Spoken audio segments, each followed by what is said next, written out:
Gawa muna ako ng video. Pang naman ulit to, pang audio processor.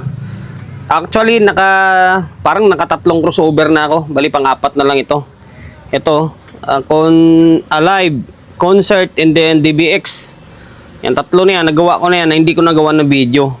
Sabi ko, sayang naman. Diba? Sayang naman yung pang-content sana. Kaya ngayon, ito, naisipan ko gawan siya ng video. Ang issue nito ay umiilaw. Umiilaw yung output level niya kahit na hindi mo ikabit itong mga slide control niya. Ito, kahit naka-backlash to, umiilaw pa rin. Umiilaw pa rin dito. May umiilaw. Ngayon, pakita ko nga sa inyo. Kung ano na lang i-content natin. Basta repair. Basta para kahit papaano meron tayong content, and then kung sakali, di ba, makapagbigay ideya tayo. In case na magawa natin. Papapansin nyo, umiilaw. Umiilaw dito. Dito, umiilaw din. Samantala, nakabaklas na ba ito? Baklasin nga natin to. Samantala, wala nakabaklas na yung dalawa na yan. Pero umiilaw pa rin. Dapat hindi ilaw yan. Di ba? Umiilaw pa rin. Bali, ito yung solusyonan natin. 40 days. 42 days. 42 days video.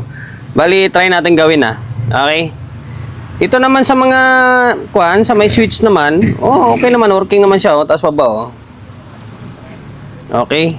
Nawawala naman. Dito lang talaga. Ngayon, ang nagpapagana niyan ay itong IC na to Ito. Kalimutan ko yung code ng IC na yan. Meron sinabi si Bossing, parang nagkadikit. Basta kalimutan ko yung combo namin ni Sir Try kong palitan ito. Itong IC na to. Nakalimutan ko parang 339 yata to, LM339. Baklasin ko na lang, may naka-indicate naman sa ilalim yan Itong IC na tong baka 14 pins yata yan. Basta itong mahaba na to, tanggalin natin. And then palitan. Alam ko may pamalit naman ako nito Try natin na angat yan kung mawawala yung ilaw. Okay?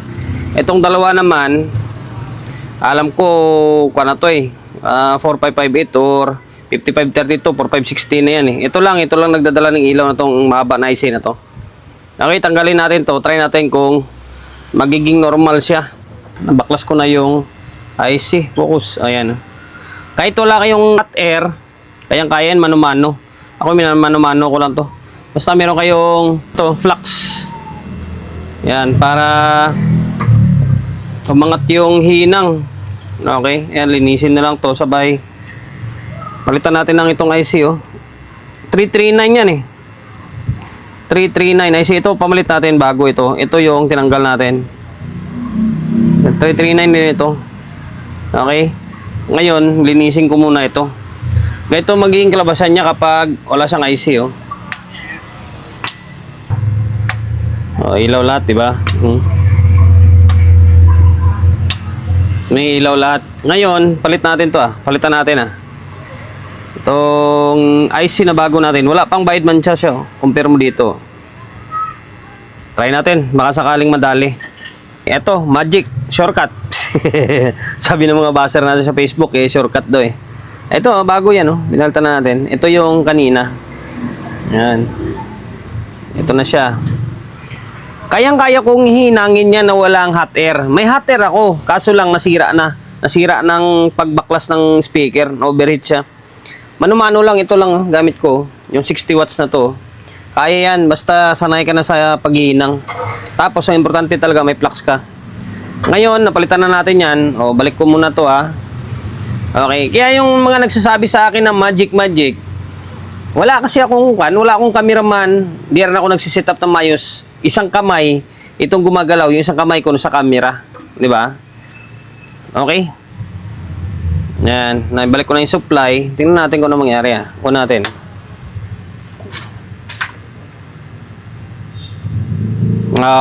Umiilaw-ilaw siya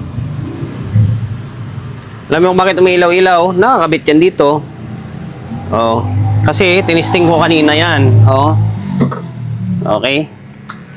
Ayun siya, nag-normal na. Wala na yung ilaw dito. Bunutin natin. Hindi na. Sige, kanya na lang siya. Volume natin to kung meron. Meron na to, oh. Nagkakaroon ng signal, oh. Sira nga yung IC niyan. Malamang, ganun din yung isa na yan. Malamang sira din yung IC dyan.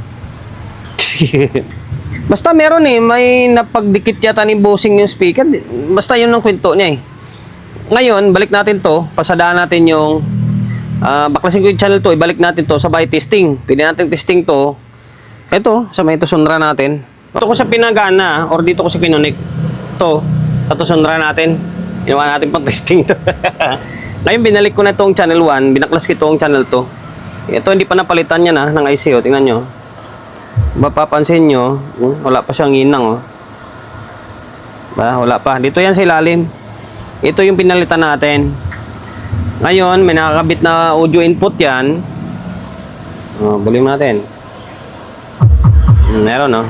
Magana yung amplifier natin.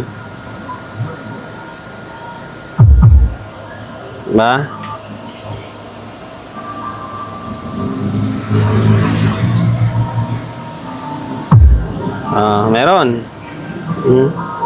Todo natin to.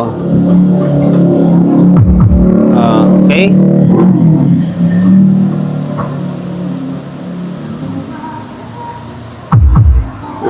Okay na. Umiilaw, oh.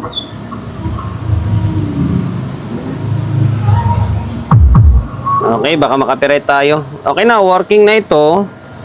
Pupunan natin to. Pasadaan natin yung channel 2. Okay, IC lang. Yan to. Kaya may mga stock ko nito. May mga stock ako ng LM339 na ito. Kasi madalas ako naka-encounter ng ganito sa mga equalizer. Lalong itong DBX. Okay. Palitan natin tong channel 1. Mano-mano lang ulit to. Okay, lagyan natin ng flux. Gusto niyo talaga makita kung paano ko siya tanggalin eh. Lagyan natin ng flux to. Yan, nagamit natin ng flux. Tapos mano-mano lang ito gamit ko. Kargahan muna natin ng tingga ito. Kumbaga ito yung magpapalambot ng hinang niya. Yan, mag-ingat sa pag hinang dahil may mga maliliit na parts baka tamaan ang panghinang nyo o kaya dumikit sa panghinang nyo sumama, matanggal. Problema kayo nyan ang maghanap ng pamalit. Yan. Ngayon, kailangan meron kayong tweezer. Ito, may tweezer kayo. Yan, pang-ipit para ito yung gawin nyo pang-hatak. Huwag nyo hatakin ng matigas pa. Yung tipong malambot na, sasama lang naman yan eh. Ayan oh. Tanggal na siya, di ba? Okay. Ngayon, sabay tanggalin to mga tingga na nakakapit dito. Ayan, tanggal na siya. Di ba? Ganun lang kadali yan eh. Tapos, siyempre, brasin mo to. Para matanggal yung flux. Ayan na siya oh. Sige, pakita ko na rin. Diretso natin kung paano ako magpalit ulit. Matanggal natin itong dalawang channel na to. Palit tayo ng isa pa. Okay, ito yung bago. Bagong-bago yan. 339. Ngayon may butas yan. Kung saan banda yung butas dito, may butas na sign, no? Diyan mo rin itututok yung butas. Dito may butas, oh. Yan, diyan din itututok siya. Okay, ngayon, lagay natin to dito. Yan, yung iba kasi magic daw ako gumawa eh. Sa totoo lang, sinushortcut ko lang siyempre. Yung mga mahabang oras din kasi, ini-skip nyo lang din naman eh. Kaya sinushortcut na lang natin. Kasi ganun din naman proseso niyan eh. I-actual mo man yun, ipaliwanag. Basta nagsasabi ka ng totoo, di ba? Magic daw eh. Naging magician tuloy ako. Ngayon, maghinang ka muna ng isang side lang. Isang side lang muna. Yan na, yung kwa natin. Yan din, nakagitna. Yan. Teka lang ha. Hinang ka ng isang side lang. Gitna natin. Kailangan saktong-sakto sa may paghinangan.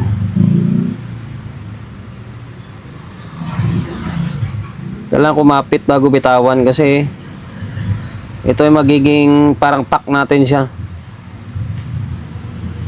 Parang tack wheel ba? Okay, ayan siya. Yan siya, oh. Hindi nagagalaw yan. Ngayon, malaya ka na makapaghinang ng paa niyan, pa isa-isa. Make sure na mahinang lahat, and then huwag magkadikit-dikit. Sanay na ako sa hinang-hinang na ganito. Kahit na barumbada mo siyang ganyan, pwede yan. Basta may, o, tigta nyo, diba? Magkadikit-dikit na siya. Okay lang yan. Basta may flux ka, mag-iwalay yan kapag hinila mo silang parang ganito. Yan. O, diba, o? Same din dito sa may kabilang side. Kahit na kargahan mo lahat yan. Yan. Once na ipaghiwalay mo sila, hiwain natin ganito. O, yan. Hiwa, o. O, diba? Kumapit. Kasi nga may flux siya, eh. Okay. Okay, sure ball natin yung paghinang. Dito.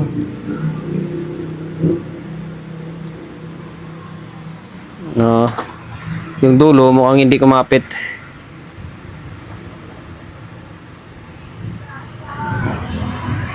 Tapos, pwede kung wala kayong magnifying glass, pwede kayong gumamit ng apps.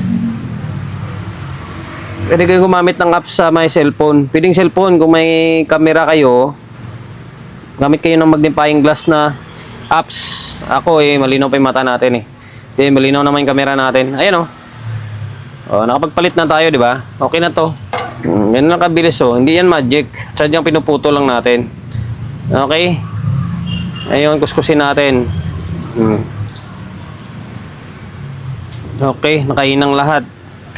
Ngayon, pwede na ibalik to sa may pwede na ulit i-testing. Tagalin natin camera natin. Ayan. Ngayon, balik natin to. Kanina pa pala naka-on to. Balik natin yung supply muna. Okay. Ito na yung supply, diba? Wala na siyang ilaw, Wala na yung ilaw dito. Kung naiwan is nandito na lang sa baba, switch natin to. Okay. Pero dito, nawala na siya, Okay, lagyan ko ng contact cleaner to or lang itong mga switch na to. And then, testing natin. Gagana na ito. Binalik ko na siya. Sabihin nyo na naman, shortcut. Nakabalik na. Ayan. Kulang lang dito ay linis na lang. Okay, naging normal siya, Nawala na yung indicator dito na naka-steady, dalawa. Dito naman sa taas kanina is isa. Ito pinalitan natin. Dalawang 339. Ito, gumagana yung C20 natin. Ngayon, volume tayo rito. Volume tayo. Channel 1. Meron. Channel 2.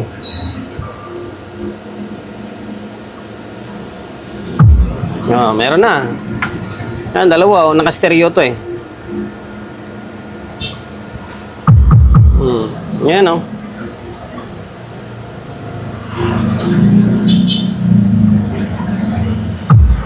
Okay, working na. Hanggang dito na lang. Sana nakapagbigay idea tayo sa mga kapwa natin technician na medyo bago-baguan pa lang, di ba? Kung sakali may encounter nyo yung ganitong klaseng unit, yung equalizer na 231, kung di man 231, 215, basta yung nag-steady dito yung indicator, na tinanggal mo na itong mga slide, tinanggal mo na yung mga control dito, yung kable dito, may ilaw pa rin, ibig sabihin may problema yung IC mo na LM339 ito 339 na SMD. Okay, pinalta natin, naging normal na siya. Okay? Hanggang dito na lang. Sana nakapagbigay idea tayo. And promotion, bago tayo magtapos yung press shop natin. Solid G Electronics Repair Shop. Number 61, Don Julio, Gregorio Street, sa Uyo Road, sa Uyo, Quezon City.